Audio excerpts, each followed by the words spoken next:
Là, on est donc au laboratoire d'astrophysique de Marseille, où se regroupent des équipes techniques, scientifiques, tout le monde en même temps, pour étudier la théorie, les observations et construire aussi les instruments qui vont dans l'espace et qui vont faire les observations. Avec la chercheuse Laure Scelza, nous allons parler de galaxies.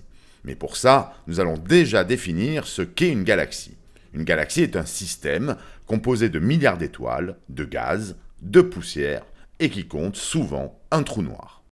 En vulgarisant, on peut dire que grâce au gaz qui la compose, la galaxie produit des étoiles. Or, quand elle ne fabrique plus d'étoiles, on considère que la galaxie est morte.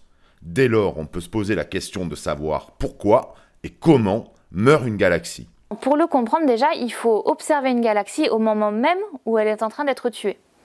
Donc sur les échelles de l'univers, donc l'univers a 13 milliards d'années, on cherche des galaxies sur un processus qui dure quelques centaines de millions d'années à peine. C'est très court.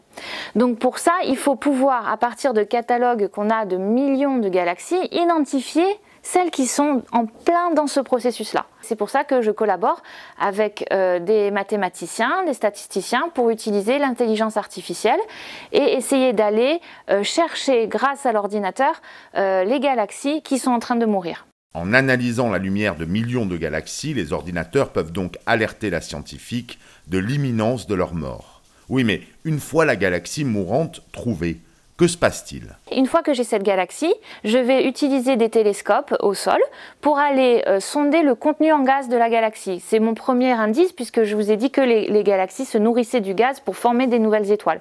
Et cela, ça va nous donner des indices après pour essayer d'éliminer petit à petit les mécanismes. Mais ça va prendre du temps et ça va demander des temps d'observation sur des grands télescopes internationaux.